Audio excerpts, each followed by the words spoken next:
Welcome to Facts TV News, where everything is true. Our three cops implicated in killing of Tyler now in custody. The three policemen who have been implicated in the execution-style killing of 29-year-old Tyler in Red Hill, St. Andrew last month are now in custody.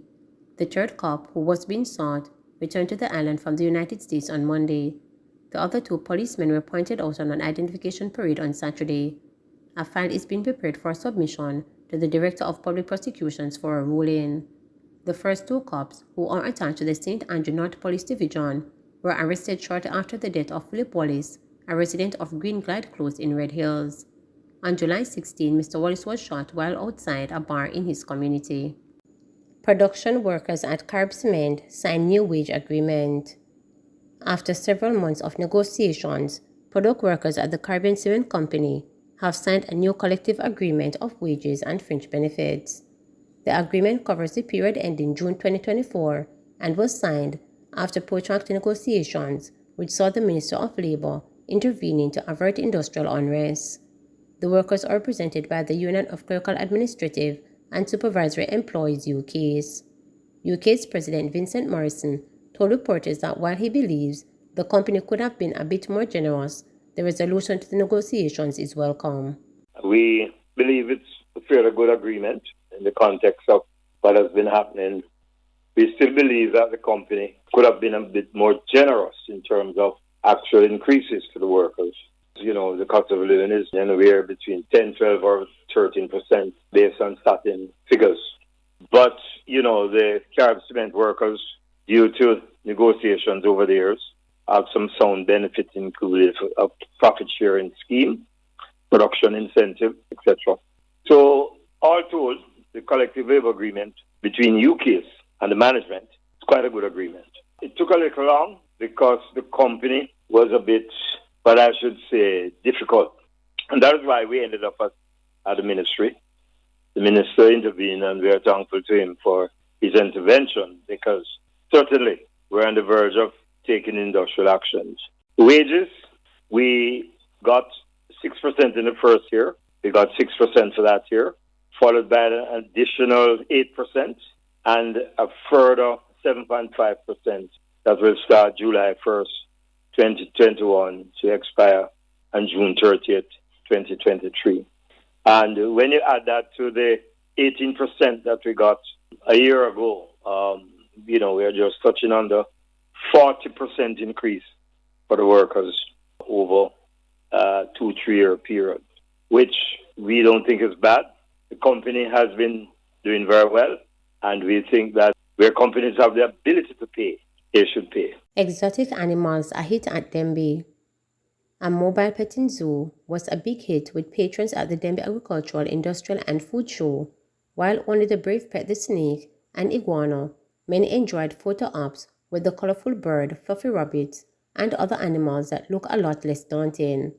According to Dwayne Foster from Exotic Pet Exhibit, this has been one of their best experiences at Dembe.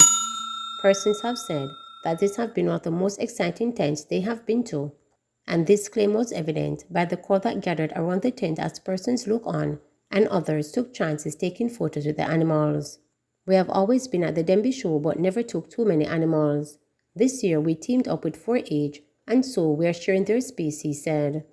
Coming to Dembe has been great, especially to see the love the people are showing us and how they come to interact with our animals and how gentle they are. It shows that there are good people around that appreciate these things that nature has given us, he added. As someone who has personally benefited from the therapeutic effects of engaging with animals when he was going through challenging times, Foster was eager to show them off to all who visited the booths. The animals ended up playing a great role in my life.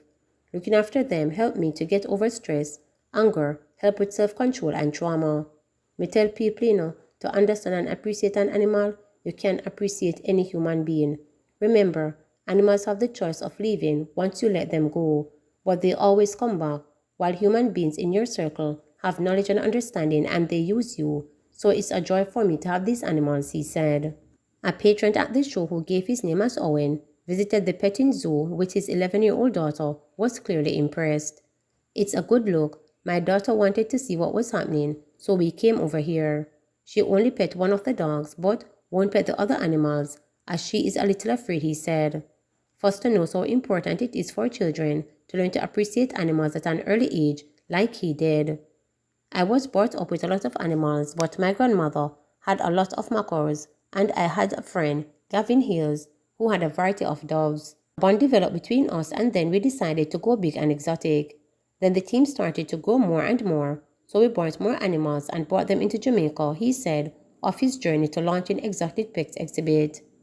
All these animals were legally imported, and their collection does not include species that are protected or endemic to Jamaica, he stressed.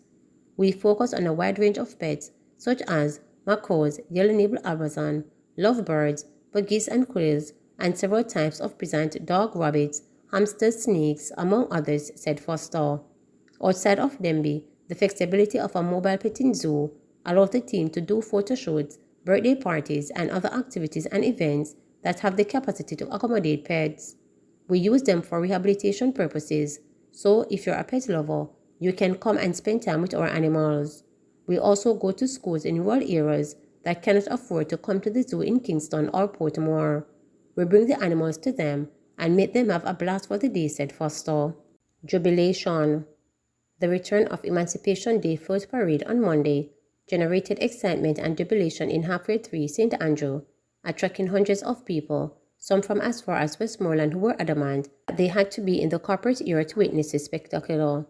The parade, which started at the Ronnie Williams Entertainment Center on Hope Road, traveled south to Halfway Tree, turned onto Halfway Tree Road, then veered off onto Oxford Road, traveling along Tom Red Camp Drive, before turning on Arthur Winter Drive, which took them to its terminus at the National Stadium car park. It was a precursor to the Grand Gala schedule for the National Stadium this Saturday, August 6, when Jamaica will officially mark its 60th anniversary of independence.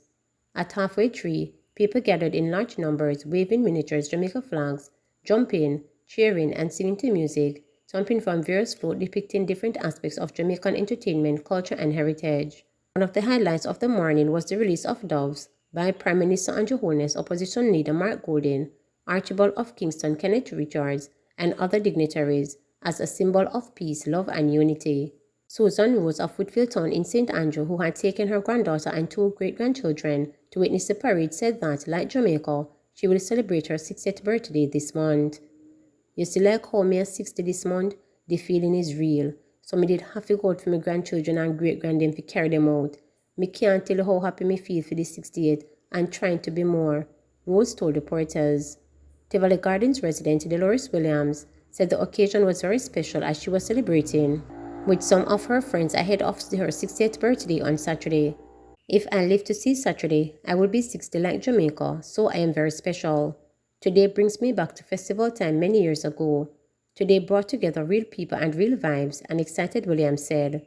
It was Keisha Senior's first time at an Emancipation Float Parade, and she wasn't disappointed. I am here with my niece, Annalisa Senior grandson. Right now it is hot, I am sweating, but I'm enjoying myself to the fullest with my family. This is the first time I'm seeing the parade live, she said. Charmaine Mattison and her grandchildren from Seaview Gardens were equally excited. I am ecstatic. I am excited to be out here. I just see Miss Grange and had to big her up and tell her thanks to this, Mattison said in reference to Culture Minister Olivia Babsy Grange. It brings back the love. It brings back everything. It makes you feel like you really want to be a Jamaican today, added Mattison. When you see all of them take up and feel like say you still have hope, I had to grab my grandpicking them and say, Uno come. This little one soon gonna foreign, and me no know if she go come see it again. So me make sure so she get some experience. Me not even care how we broke. Me just want to come out here. Mattison's granddaughter, Tawana Bryan, said there was no way she was going to watch the proceedings on television. She said she had to be in the midst of the excitement. I am 19 years old, and me couldn't stay home for watch it on TV. This too nice, me couldn't miss it at all, she said. Minister Grange was obviously pleased. This hasn't happened since 2008. I am happy that the people are excited, Grange told reporters after the parade had left Halfway Tree. It could even be more spectacular in my estimation, because I know what I can deliver and what my team can deliver. There were certain restraints and limitations. We could have mobilized more people in the costume group and mobilized more floats, but it would take more funding. There are some other spectacular things we could have done, but we decided that we would turn behind our make fashion, work with what we have, and do the best that we can, she said, then added, the Grand Gala will be spectacular. Monday's parade featured music trucks, costume and uniform groups, effigies, Junkono, youth group, and more than 1,000 participants. Please remember to subscribe, like, share, and click the notification bell for daily updates.